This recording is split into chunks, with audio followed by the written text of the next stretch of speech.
Le podcast Tribu est produit avec le soutien de Maroc Télécom. Bienvenue les amis dans le podcast Tribu de Radio Ma'arif, le podcast qui vous plonge à la recherche de nos racines. Et pour nous aider à les comprendre, ces racines, nous avons convoqué un intellectuel qui nous est très cher, Hassan Rachiq, anthropologue, professeur à l'université Hassan II. Hassan, bienvenue dans notre podcast. Merci. On est très content de t'avoir. Moi aussi. on a attendu. Moi aussi. Tu fais partie des gens qu'on a beaucoup de plaisir à recevoir dans ce podcast. Et aujourd'hui, on va parler d'un thème que tu as proposé. On va parler de nomadisme et changement. Alors, pour commencer par le début, qu'est-ce que le nomadisme, s'il te plaît? Alors, nous sommes des sédentaires, n'est-ce pas? Aujourd'hui.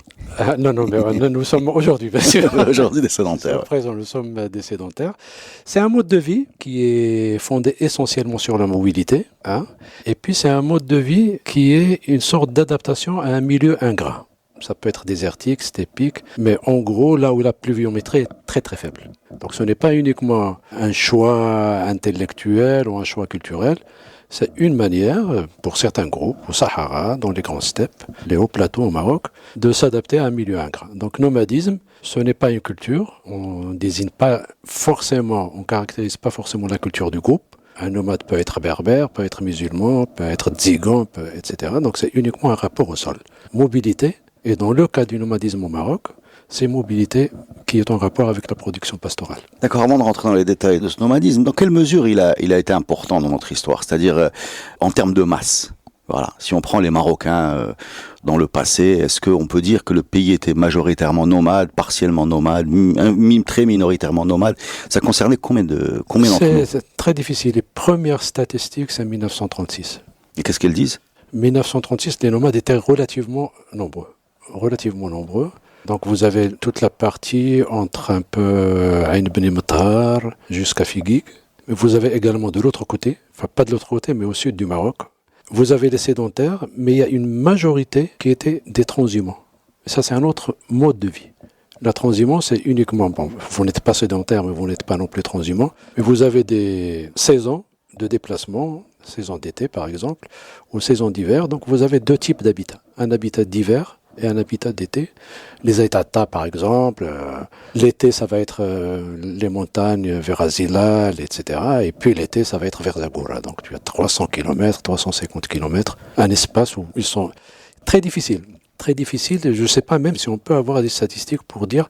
Maintenant, si on se dit les régions sédentarisées au Maroc, c'est l'anti-Atlas, le Haut-Atlas occidental, un peu le Haut-Atlas oriental où il y a les transhumants et le Rif. Le reste, moi je peux risquer et dire que le Maroc était beaucoup plus sédentaire que nomade. D'accord. Mais je n'ai pas de statistiques, sincèrement. Quand tu dis que les transhumants ont deux résidences, été et hiver, on parle de résidence en dur, on parle de tente, j'ai du mal à visualiser. Ça dépend, donc ça peut être uniquement des tentes. Et puis, comme il fait froid dans les hauts alpages, donc vous pouvez avoir le dur, mais un dur vraiment très, très précaire, ce qu'on appelle les azban. Très précaire, et c'est en pierre sèche. Souvent, c'est en pierre sèche.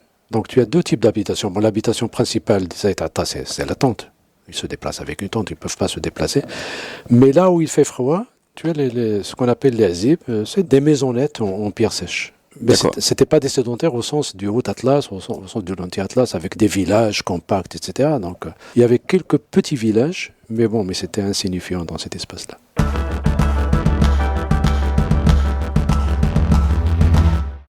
Pourquoi tu dis qu'on ne peut pas parler de mode de vie? Non, de culture.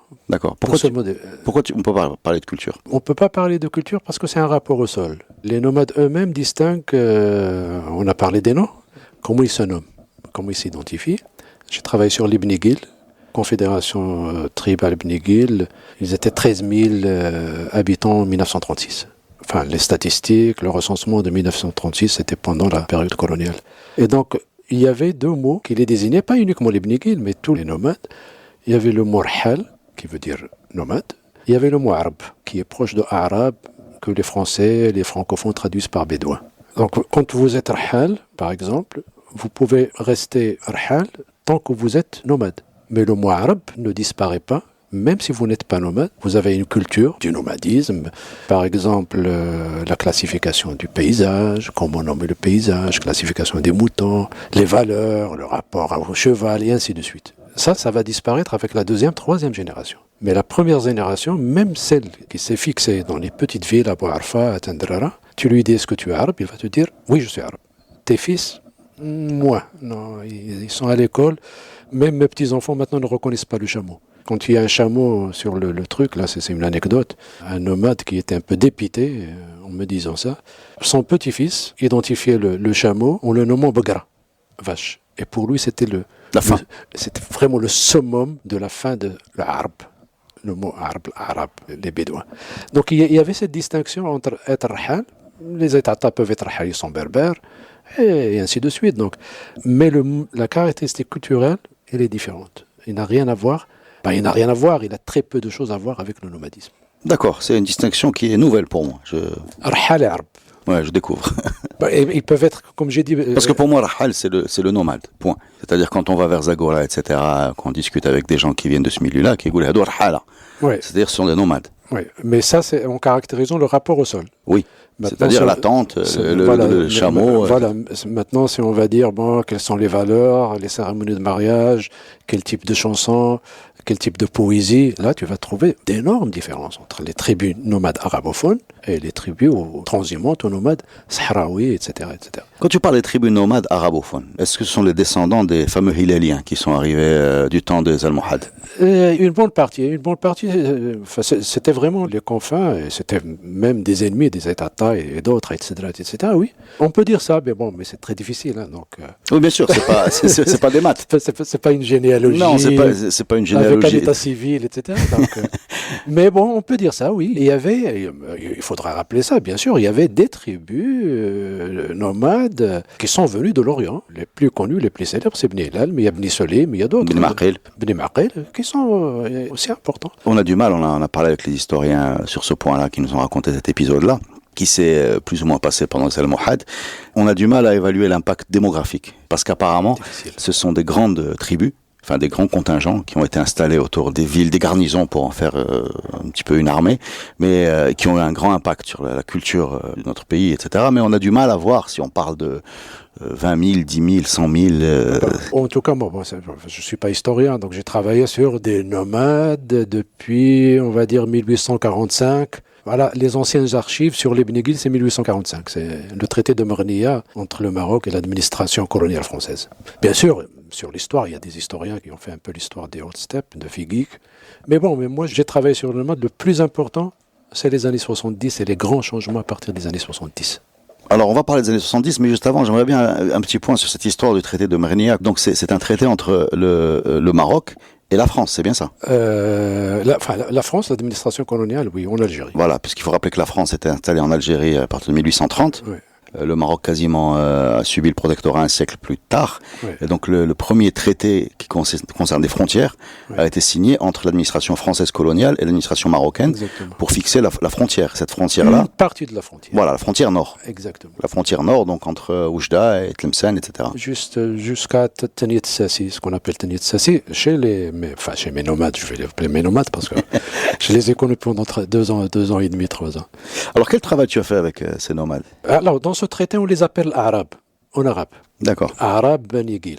Et Arabes Bani Ghil sont sans l'autorité du sultan, peu importe l'espace, même lorsqu'ils sont de l'autre côté de la de frontière. l'autre côté de la frontière, c'est toujours l'autorité du sultan qui prime. Donc on n'a pas cette conception un peu moderne de la territorialité, de la norme, etc. C'est un lien de tribu à sultan. Un lien personnel, interpersonnel, un lien d'allégeance, tu sois à Mernia ou tu sois à Ain Sfra ou à Abchar, tu es toujours sous l'autorité du sultan de l'époque. Donc dans ce traité-là, on fait les liens entre les tribus et le sultan. On dénomme les tribus qui sont sous l'autorité du sultan et les tribus qui sont sous l'autorité de... Parce que au-delà de Tanit Sassi, ce n'est plus une frontière tracée avec une ligne, c'est uniquement une identification des tribus. Quelles sont les tribus qui sont sous l'autorité de l'administration coloniale française et celles qui sont sous l'autorité. Donc il n'y a plus de territoire au sens géographique, moderne du terme.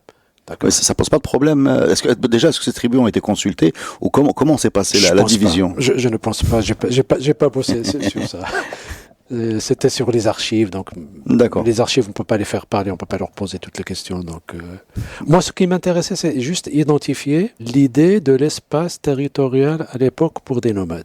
Il y avait un espace qui était relativement contrôlé par les Bni Ghil, ils le savent, Ils peuvent même vous identifier. Bon, c'est plus grand que le Liban. Hein. Quand je parle de Beni Guil, c'est plus grand que le Liban. C'est de Ain Beni Mtar jusqu'à Figuig. Donc c'est un peu 200-250 km de long jusqu'à 300. Pour combien de personnes? 1936, 13 000.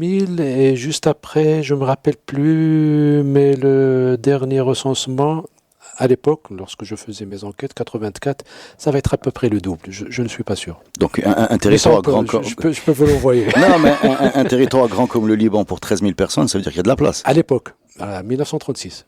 Par la suite, il y a Bouarfa, il y a Tendrara, il y a les citadins, il y a les... Enfin, pas les citadins, mais en tout cas ceux qui habitent Bouarfa, si on peut appeler les citadins.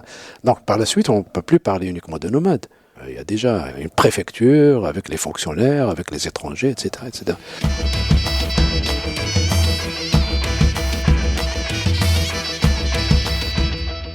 Alors, tu as parlé des années 70. C'est dans les années 70. Les années 70, je pense...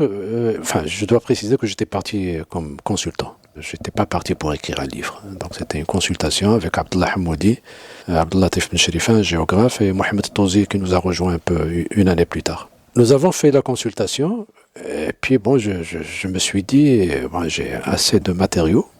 Après la consultation, j'avais assez de matériaux pour faire un livre. Donc, j'ai commencé à écrire 91, 92, pendant 6 ans, 7 ans, interrompu.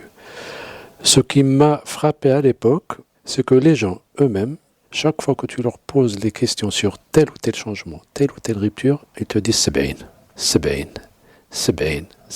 Tout est ramené à une date, 1970. D'accord.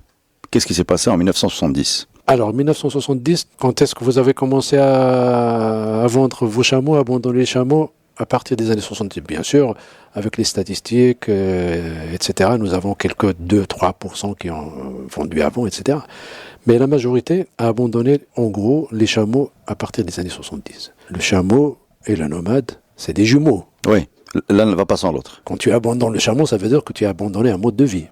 Sur l'abandon de la tente, moins, parce que même ceux qui sont fixés, les nomades qui sont fixés, habitent encore la tente. Et donc, ce qui s'est passé à partir des années 70, eux, ils expliquent ça par la sécheresse.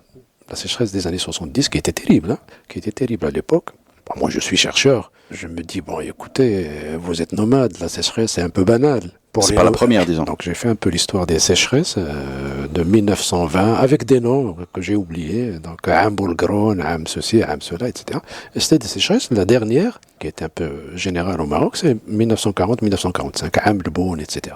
Et donc, j'ai vu à chaque fois, il y avait 6, 1920, 1926, 1945, minimum 3 grandes sécheresses, qui ont obligé les Beni Guil de quitter le territoire, d'aller ailleurs, soit en Algérie, soit au Gharb, Hajib, la plaine de Seyss, etc. Alors, résultat des courses, ce n'est pas la sécheresse, parce que la sécheresse, les gens s'adaptaient. Au bout de 2, 3, 4 ans, 5 ans, 1952, d'après les statistiques, ils ont retrouvé un peu leur troupeau d'avant la sécheresse. Donc il y a toujours une adaptation, mais une adaptation qui était conditionnée par l'environnement de l'époque. Moi, mon explication, ce n'est pas la sécheresse uniquement, c'est que l'environnement des nomades a changé. Dans quelle mesure? Quel environnement? Économique, social, administratif? D'abord, parlons dans cet ordre. Rappelle-moi l'ordre. Économique. On va parler d'économique d'abord. Économique, commerce caravanier. Avec la colonisation, le commerce caravanier, bon, c'était pas tous les nomades, mais les notables nomades, les grands, le kbar, moi, les larbes, comme ils disent, bien sûr, pratiquaient ce type de commerce. Tombouctou, etc. Donc, c'est pas un petit commerce caravanier. Donc, à partir de 1904... Excuse-moi, je t'interromps, parce que pour nous, ce fameux commerce transsaharien, des caravanes de nomades, Tombouctou, Timbuktu, etc., pour nous, c'est Ahmed Mansour, c'est Moulay Ismail, c'est Zalmouhad. En fait, je suis en train de me dire que ça s'est terminé très tard. Très récemment. Très tard, on va dire les années 50 un peu. Donc il y avait encore des caravanes qui partaient de Figuig vers là-bas. Bon, je ne peux pas apprécier l'importance de ces caravanes. D'accord. Mais de l'autre côté, du côté de Elir, Tazarwalt, jusqu'aux années 30, aux années 40. D'accord.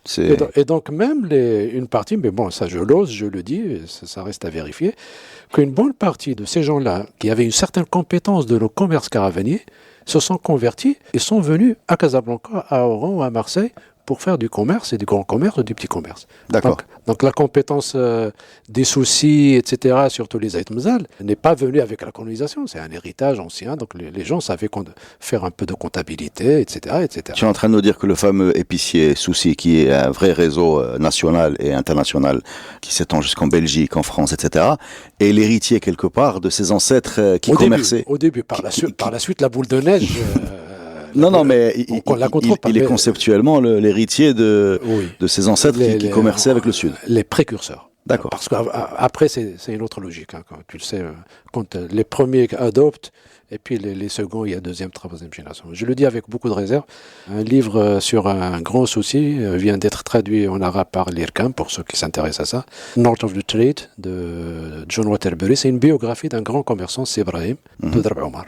Très belle biographie. De quelle période? Les années 60. Les années 60. Donc, Sibrahim de Darb Omar, on voit très bien, nous, Marocains de 2020, on voit très bien ce que c'est qu'un grand commerçant. C'est une belle souci. biographie. On connaît ce personnage dans notre environnement. Oui. Mais ce qu'on comprend là, c'est que ça date pas de nous, quoi. Alors, il y a cette compétence. Les nomades n'avaient pas cette compétence, ne savaient pas compter à l'époque. Et donc, c'était les gens de Figuik qui leur comptaient de l'argent. Ils ne savaient pas compter parce que c'était pas un nomade est un nomade. Bref, commerce caravanier économique, commerce caravanier. Le deuxième élément qui est très très important, c'est que tous les marchés, avant 1910, 1912, tous les marchés étaient situés à l'extérieur de ce territoire dont j'ai parlé tout à l'heure. Ce vaste territoire. Donc c'était soit le Gharb, donc Fès, etc., Debdo, soit de l'autre côté de l'Est, Bni Ounif, Figuig, Ain Sfra, etc. Ils n'avaient pas un marché, donc chaque fois qu'ils avaient besoin de denrées alimentaires, du thé, du sucre, donc il fallait se déplacer. Donc le marché va s'installer avec la colonisation, va s'installer à l'intérieur. Donc les grands déplacements vont un peu se réduire pour les besoins. Voilà, deux exemples. Le deuxième, c'est le plus important, c'est le rétrécissement, mais vraiment la réduction de l'espace de nomadisation, qui va s'aggraver avec la fermeture des frontières en 1965. Donc administratif, c'était le troisième point. 65, politique, administratif, 1965, 70 c'est prêt, hein, donc au bout de 5 ans on peut ressentir Donc d'un seul coup, ils sont d'un seul côté de la frontière. Bien sûr, il y a toujours la contrebande, on peut toujours passer, mais bon, pas massivement. Comme tu le sais, toutes les frontières sont poreuses, mais bon, ils sont poreuses pour certains, mais pas pour tout le monde. Il y avait également les défrichements au sein de l'espace. Quand on parle de défrichement, donc les grands nomades et les nomades moyens vont attaquer d'abord les parcours les plus plantureux, les plus riches, pour les mettre en agriculture. Deuxième rétrécissement. Le Seis, le Hajb, etc., où il y avait des parcours, là également, avec surtout le tracteur, les années 60, il y aura un défrichement massif. Avec une arrêt, à la limite, une journée, 2 journées, 3 journées, tu arrêtes. Avec le tracteur, donc, que ce soit Al-Hajj ou Seis, donc tous les parcours qui étaient un peu les wolfs. Hein, les wolfs, c'est un peu là où on a l'habitude d'y aller. Les parcours, on a l'habitude, vont se rétrécir. Il y a d'autres exemples, mais l'idée, c'est tout simplement qu'il y a la sécheresse, l'outil du nomade, l'instrument principal du nomade, chaque fois qu'il y a la sécheresse, il se déplace. Il y a la sécheresse, il ne peut plus se déplacer. Défrichement des grands madr. Le madr, c'est un peu, c'est des sites cultivés, mais des sites cultivés très riches. Donc la réduction de l'ère de nomadisation a fait que l'outil principal qui lui permettait de s'adapter à la sécheresse a disparu. Donc la sécheresse est là, mais ce qui a aggravé la sécheresse, c'est le fait que la solution ancestrale n'existe plus. Est devenue compliquée. Est devenue caduque.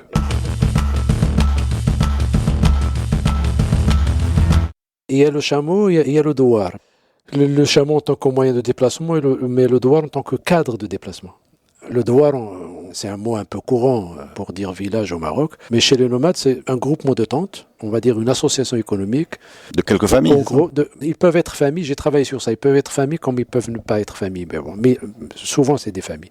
Mais quand j'ai fait un peu les rapports de parenté, pas forcément. Donc c'est une association économique beaucoup plus qu'une parenté ou une parentèle, même si on trouve des parents.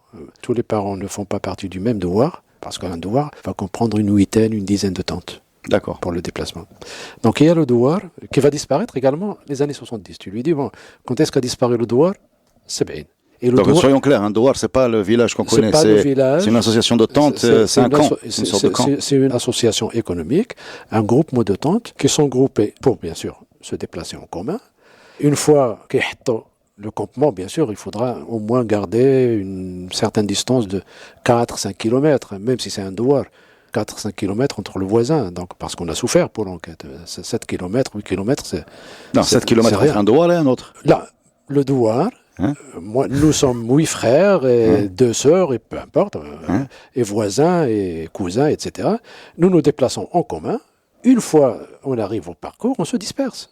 Ah, d'accord. On se disperse, donc C'est- entre chaque une ou deux tentes, parce que ça dépend des familles, il y a des familles D'accord, où il y a deux d'accord, tentes. d'accord. Pour le troupeau, donc on ne peut pas mettre le troupeau sur le C'est même pas le parcours. camping qu'on imagine. Ah non, non, non, non, non.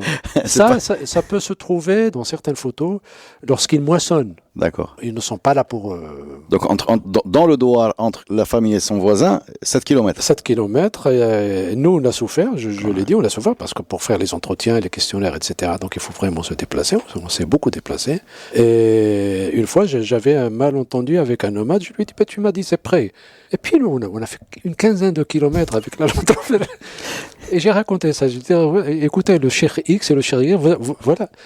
Il m'a dit, déjà, العربي ملي يوريك بالقمقوم عارفها مشيت يوم. D'accord, une journée. Une journée. Donc le gomgom, bon, c'est le bec. Mais ici, c'est la métaphore pour dire la bouche serrée. Bon, quand tu as la bouche arrondie, tu dis même pas avec l'index, c'est là-bas. Non, juste avec la bouche. Bon, il n'y a pas de visuel. Alors, imaginez la bouche serrée, arrondie, et puis bon, au lieu de l'index, il te montre. Et donc, il y avait le douar qui est une association économique. Il y avait deux types de douar, très rapidement. Un douar, parce que كيقول لك بالدارجه الاساس ديال الدوار هو بومحوش. بومحوش c'est le gardien De chameau. de chameau. Alors. Dromadaire en fait, mais bon. Si on veut être un peu puriste, ouais, voilà, sur le nombre de bosses. voilà. Mais bon, on les appelle les chameaux. Enfin, moi, ça me dérange pas. C'est des chameaux, donc boumhouch, ça veut dire que j'ai besoin de 3-4 minimum chameaux pour me déplacer, pour déplacer mes tentes à l'époque. Je pouvais pas avoir un gardien de chameaux et les chameaux sont terribles. Ils sont connus pour leur errance. Donc ils sont obligés d'avoir un gardien de chameau en commun. On l'appelle boumhaouch. لأنه كيحوش كياخذ من عندك 4, il prend 3 de ceux-ci, 3 de ça. Puis le parking. Voilà, exactement. Il prend 80 chameaux. Et puis il y a un contrat très compliqué entre le chameau parce que comment on divisait, etc., etc. Bon, peu importe.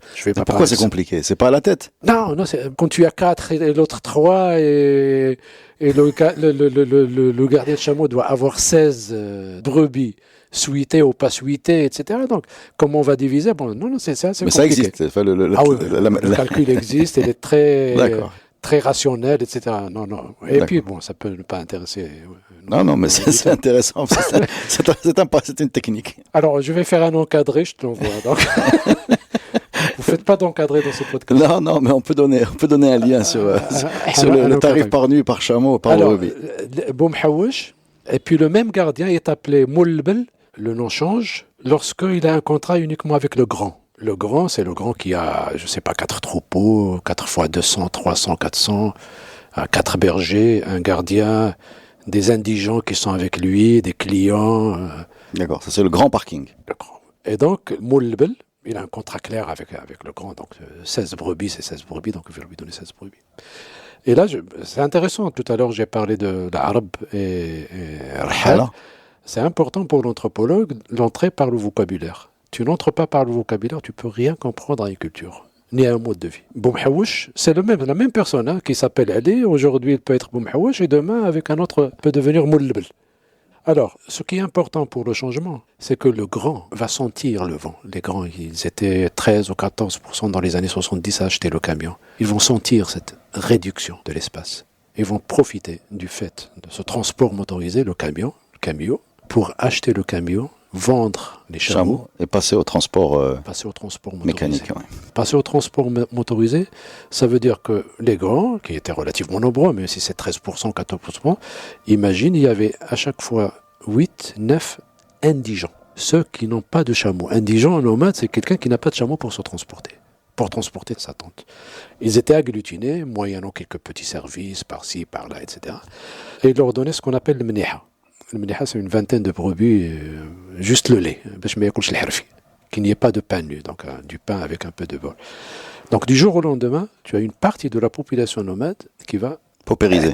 Qui va être paupérisé et exclu des parcours. Il n'a rien à faire de parcours. Donc ils vont un peu agrandir les bidonvilles de Bouarfa. Les autres, comme c'est une association, moi j'ai 3, j'ai 4, donc ça va être progressif. Donc ça va s'étaler sur une dizaine, une douzaine d'années, ça dépend. Mais à un moment, les gens ne peuvent plus rétribuer le boumhaouch parce que ça devient plus cher lorsqu'il y a uniquement 3 ou 4.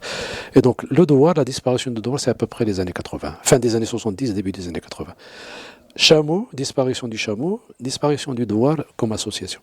Donc le nomadisme à la traditionnelle, on va dire, a disparu en gros 1982-83 de façon relativement définitive. Ce que perd le Maroc, parce que c'est ça Avant d'aller sur ce que perd le Maroc, une petite question, parce que les années 70, c'est également l'année où l'administration marocaine se met un peu à nous fixer, à nous ficher, à nous demander des shahadat soukna et où est-ce qu'on est né, des états civils.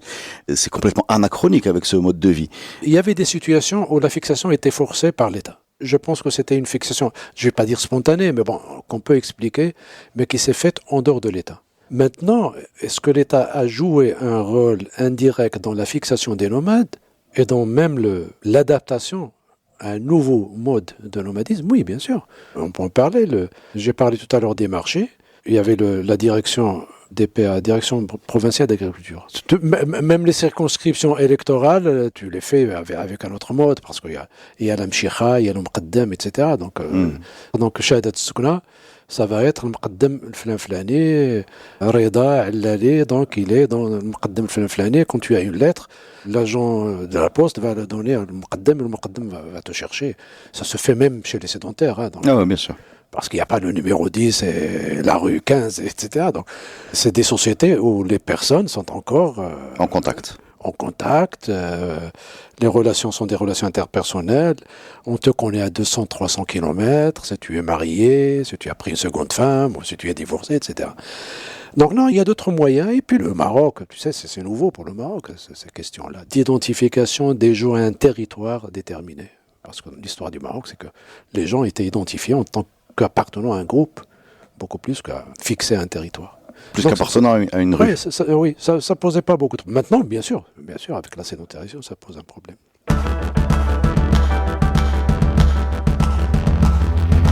Le Maroc a perdu donc sur le plan, disons, du patrimoine immatériel culturel, toute la culture bédouine, tous les ustensiles qui étaient fabriqués en Helfa, la poésie et les danses, etc., bon, on peut toujours les sauver. La biodiversité, c'était l'armoise, c'était le Helfa, et d'autres noms qui sont relativement locaux, que j'ai même pas traduit ni en français ni en latin. Donc la biodiversité est un mode de vie qui est adapté aux steppes. Il y a des steppes, tu as un pays comme le Liban, tu vas le laisser en friche, une fois qu'il n'y a plus de nomades. Comment on va exploiter 26 000 mètres carrés? Donc voilà ce que perd le Maroc. Pas uniquement, ça peut être pour le Khtara, ça peut être pour le Sahara, etc. Et on peut toujours, bien sûr, je l'ai dit plusieurs fois, on peut toujours se rattraper, au moins pour... bien sûr, ça ne va pas être le Helfa de l'époque, ça ne va pas être un usage familial, etc., peu importe. Mais bon, au moins, parce que j'ai vu, ces tabag et ces hillab, etc., donc on buvait du lait, c'est magnifique déjà à voir. Et imaginez le helfa, je ne pouvais pas savoir que le helfa peut être imperméable. Imperméable? Oui, parce qu'il y a du lait dedans, etc. Donc, peu importe. Donc la biodiversité, un patrimoine immatériel. C'est tous les Marocains, je le dis sans nostalgie. Je le dis sans vraiment une nostalgie romantique, etc. Il faut que les Marocains, etc., restent nomades, etc. Ils ont le choix de rester nomades ou pas. Mais on va dire le rapport au sol, le rapport au relief, le rapport à la nature, ça on va le perdre. Je dis on peut toujours se rattraper. Même un citadin peut avoir un rapport autre. Moi, toi et les autres, un rapport autre. Moi, quand j'étais là-bas la première fois, j'avais lu à l'époque une description d'un Français et tu disais, bon, s'il n'y avait pas ces poteaux télégraphiques, le paysage est monotone. Moi, je l'ai cru, parce que j'ai fait ça en une journée. J'ai trouvé que c'est monotone. Il n'y a pas d'arbres, il n'y a pas de collines, il n'y a pas de ceci. Je t'assure, 3-4 mois après, avec les gens, quand j'ai commencé à nommer l'Argoub, l'Hlassa, l'Wannif, l'Shibka, et tu as ça, une centaine de mots de ce type. qui décrivent une déclinaison. Le Bzoula, le Gara, des choses qu'on trouve ailleurs. Hein, donc, des noms. Le Gara, c'est Jebel Mqta'. D'accord. Voilà. Zola, c'est quoi? Le Bzoula, c'est. Oui, non, je parle de. Important, mais qui a la forme de Bzoula. D'accord. Parce qu'il te dit. فين غنمشيو حدا ديك البزوله وانت بيان سور البزوله بون citadin et tous les citadins on imagine un saint. Ça a la forme d'un saint, d'accord. Le Gara, c'est beaucoup plus allongé. C'est Jebel Mqta' beaucoup plus allongé. Donc la finesse dans la description des reliefs. La finesse de l'identification, de la description, ça on va le perdre. Le rapport à la propriété également. Le rapport à la propriété. Au foncier, le rapport au foncier. Au commons. On a parlé tout à l'heure. Commons, c'est-à-dire les biens communs. Les biens communs, le collectif. Ça reste encore. Il y a encore les terrains collectifs, il y a des coopératives qui ont été créées et qui gèrent des commons. Donc, c'est pour ça que j'ai dit on peut mise en commun des ressources. Exactement, c'est mis en défense et c'est géré par une coopérative. Maintenant, dans la tribu sur laquelle j'ai travaillé, il y a une vingtaine de coopératives qui gèrent ces terres collectives. Quelles sont ces choses collectives? C'est des terrains? C'est des terres collectives. Je t'ai parlé du territoire, 26 000 mètres carrés à peu près. Quand on parle de commons, ou des terrains collectifs, ça, c'est valable pour les États, c'est valable pour les nomades du Sahara, c'est valable à peu près pour tous les nomades. Un nomade a besoin de au moins 2 types d'espaces. Un espace pour l'été et un espace pour l'hiver. Minimum. C'est-à-dire, je suis un éleveur des États, j'ai besoin des alpages du mois de juin jusqu'à septembre. Et puis, j'ai besoin de dire du piémont septembre, octobre, novembre. Et puis, par la suite, j'ai besoin du Sahara. Lorsqu'il fait vraiment très, très, très froid. C'est discontinu, c'est-à-dire que la même tribu, 8X, va avoir un bout de terrain ici, un autre bout là-bas et un autre bout là-bas. Avec des chemins. Les territoires n'est pas continu. C'est pas des chemins. Non, c'est des espaces de 10 km sur 50 km. Non, je veux dire des chemins entre les espaces. Il n'y a même pas de chemin. D'accord. C'est une sorte de damier. Et moi, j'ai le dame F2, et G3 et GX, etc. Et ce F3 ne m'appartient pas. Donc, on peut être 2-3 tribus sur le même territoire. Donc, c'est la discontinuité territoriale. Et c'est le redoublement des... C'est fou. Les Français, surtout ceux qui ont travaillé sur l'Algérie, étaient fous parce qu'ils ne pouvaient pas. Eux, la carte de résidence, la cartographie un peu à la règle et au compas, etc., ne pouvaient pas comprendre la logique de ces transhumants, de ces nomades, pour qui l'espace n'est pas un espace continu. Que j'ai besoin de 3 types d'espace. Et c'est valable également pour le Haut-Atlas. Hein. Le Haut-Atlas, donc chaque tribu, tu prends une tribu, tu as 50 km. Msfewa, qui a été étudié par Pascal de l'Houz, tu as 10 km de large, mais 50 km de long. Donc, c'est la plaine, Dir ou les alpages. Et ça, bien sûr, c'est au moyen de bagarres, de voilà, c'est ce que j'allais poser comme question. Des tensions entre les tribus pour partager un de ces 3 espaces. Oui, quand c'est au sein de la même confédération, c'est à quoi sert la confédération tribale. Donc, ce n'est pas... On ne mobilise pas 13 000 personnes. Mais il sert un peu à protéger cette terre qui est utile pour toute la Confédération. Et au sein de la Confédération, bien sûr, les gens connaissent leur parcours.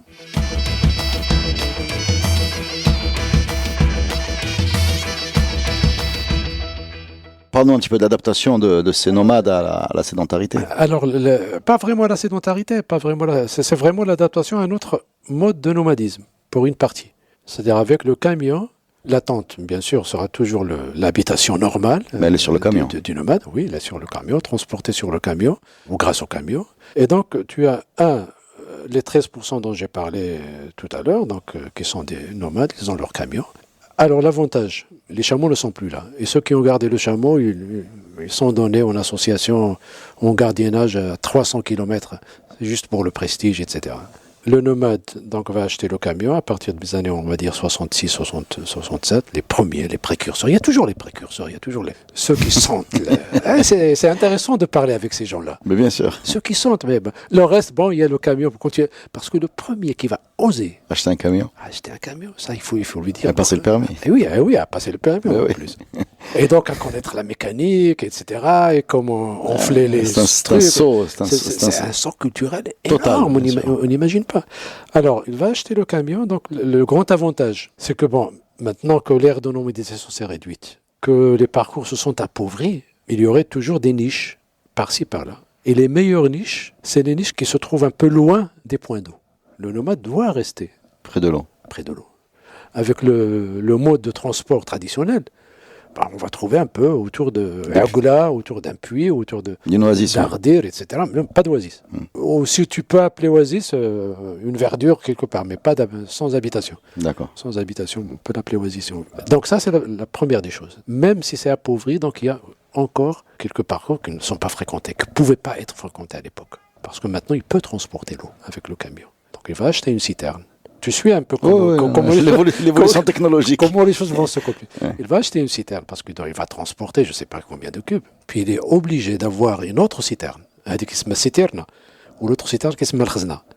Une autre Stockage. citerne pour stocker l'eau. Donc tu as les deux. Des fois des fûts, de temps à autre, des fûts, etc.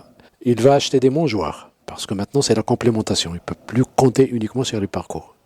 Il y a donc les périodes de soudure, 2, 3 mois ou 4 mois, où il est obligé de complémenter, c'est-à-dire d'acheter de l'orge ou d'acheter des aliments, on va dire, industriels, etc. Les mangeoires, c'est minimum un mangeoir pour 12. Si tu es à l'aise, si tu es un grand, mais si tu es petit, tu peux mettre 14 ou 15, etc.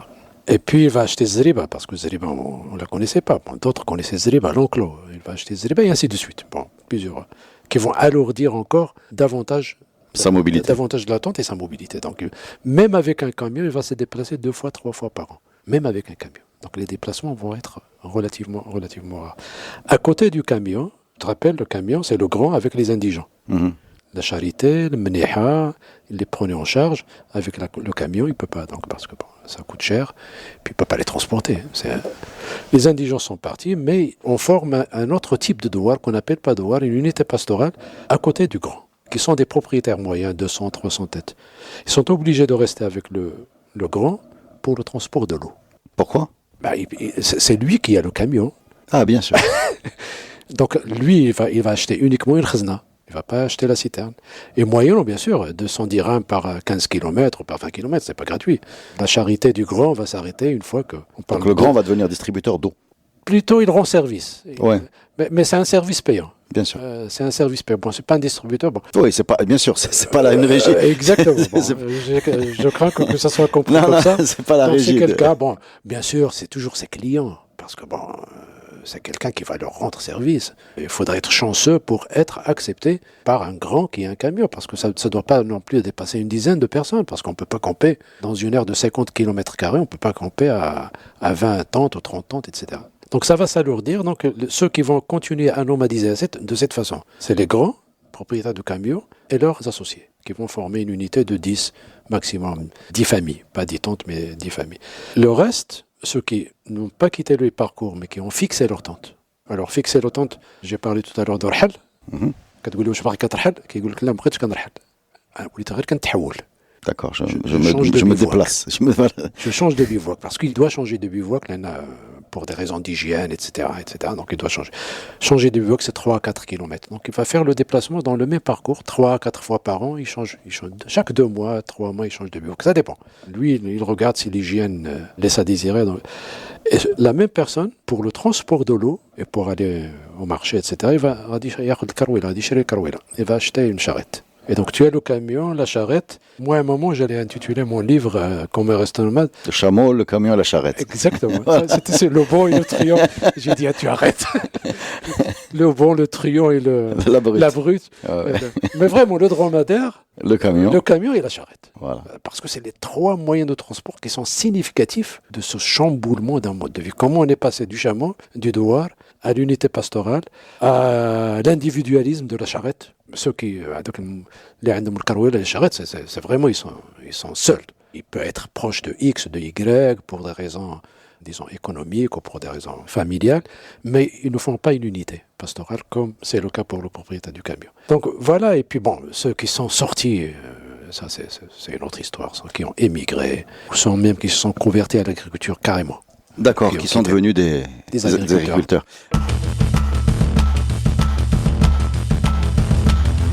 Oublions ces populations nomades et regardons-nous, les Marocains, dans leur globalité, nomades, sédentarisés, arabes, hala, etc. Qu'est-ce qui reste dans notre culture, de cette culture nomade? Qu'est-ce que tu vois, toi qui as étudié le phénomène, dans ce qui t'entoure, des résurgences de ce mode de vie qui a plus ou moins disparu, qui s'est beaucoup adapté? Tu veux qu'on rigole un peu? Ah, ben je veux bien, ouais.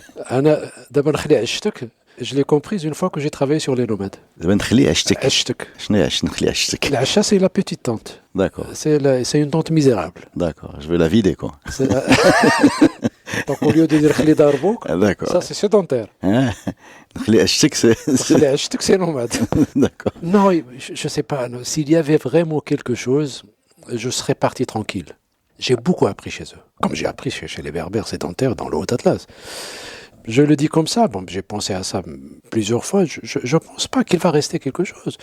L'anecdote de tout à l'heure, nommer un chameau Begra, C'est la on fin. dit beaucoup. Hein. Tu as même le même grand propriétaire de camion, parce que ils sont majoritairement polygames. Les grands. Donc la polygamie chez les nomades, elle est relativement le principe. Hein. Donc c'est pas l'exception, c'est le principe. Être un grand sans être polygame, 2, 3. C'est un signe de prestige, quoi. C'est un signe de prestige. Et comme disait un grand, l'homme ou le bint يكونوا حاملين بجوج. Tu imagines un peu la chose, non? C'est-à-dire le bint, c'est-à-dire sa femme. C'est-à-dire son épouse à lui, Ouais, et sa fille qui a 18 ans ou 17 ans qui s'est mariée. ouais. Son épouse peut être toujours enceinte à 40 ans. Ah, Et donc avoir sa fille et son épouse enceinte, bon, c'est une motivation, bon, peu importe, j'y crois pas beaucoup, mais bon, c'est pas grave. Et donc même, parce que tu as les grands, ils sont à cheval entre les deux. Il a la grande tante avec le kbira, le mara kbira. Il est avec les grands enfants. Les grands enfants. Et puis tu as la deuxième femme, souvent, pour Plus la jeune. scolarisation, la plus jeune. C'est-à-dire une femme citadine qui ne comprend rien à la vie pastorale. Donc tu as déjà, dans l'espace du Familial. nomadisme, Ouais. le nomadisme, de, une certaine déperdition. D'accord. Dire la culture nomade, ne me demande pas ici ou à Casa ou ailleurs. Moi, mon rêve, parce qu'on perpétue une culture également de façon artificielle, et je n'ai pas honte de le dire, que ce soit muséifié ou que, peu importe. Juste tout ce qui est en rapport avec l'habitation. Tu sais, c'est un monde. Donc, c'est le patrimoine immatériel, donc de le maintenir de façon artificielle. Il y a pas de. Moi, je serais pour un paysage, voilà, une sorte de maquette. هذه البزولة هذه القارة هذه العرقوب هذه ça peut être magnifique pour toi chanteur d'avoir un imaginaire X sur l'espace et des nouveaux mots. et des nouveaux mots et bon l'argoub à peu près grâce à peut-être aux chansons de Gilles Gilala bon j'ai cherché je sais ce que c'est bon le jarret. Ça peut être ça. Donc voilà, maintenant vous êtes citadin, regardez, on va faire une petite excursion. On va essayer de nommer les choses. Vous connaissez uniquement Colline. الشعبة كتعرف شنو الشعبة؟ لا كنعرف الكودية العقبة. العقبة tu as Casa. Tu es à Casa, tu vas connaître l'Aqba. Alors, il n'y en a pas beaucoup à Casa, hein, c'est plat. Notre culture spatiale est tellement pauvre, je la comprends, parce qu'à Casa, bon, tu vas dire Zanqa, rue, etc., Driba, et puis c'est tout, trottoir, et basta, donc tu ne vas pas aller plus loin. Et c'est très important pour l'imaginaire. Même si je ne suis plus nomade, même si je ne peux pas être nomade, même si le nomadisme a disparu, au moins une petite maquette pour dire, bon, voilà comment les gens nommaient leur espace. Et je te dis, une centaine que j'ai récolté. Une centaine de noms. De noms. L'hlasa, qui existe en français, hein, donc, mais le français est très ancien, comme le col. D'accord. D'accord. Ben, on mesure. Nif, le col, l'hlasa, dra, et ainsi de suite. Merci beaucoup, Si Hassan Rachid. Merci à vous deux. Et je vous renvoie vers un podcast qu'on a enregistré avec Si Ahmed Skounti. Oui, lui aussi, il a travaillé sur il ça. a travaillé sur le nomadisme, mais il a été nomade aussi, surtout dans sa jeunesse. Et lui, il a vécu jusqu'à 7 ans, 8 ans, il nous a dit. Voilà, et donc il nous a parlé également des jeux des nomades. Il est retourné travailler sur sa tribu. Oui. Donc ça, c'est une autre... Enfin, chance et pas chance, parce qu'il en parle. Oui, enfin, en tout cas, il a la version vécue et la version étudiée. Et c'est des transhumants, hein, c'est pas vraiment des... Ouais. C'est pas des nomades au sens... En tout cas, ce podcast existe, donc je vous invite à l'écouter. Il vient très bon plaisir. Complément à ce qu'on vient de vous proposer aujourd'hui. Merci, Si Hassan. Merci à toi, Sereda, et merci à Si Hamza, même s'il n'est pas audible.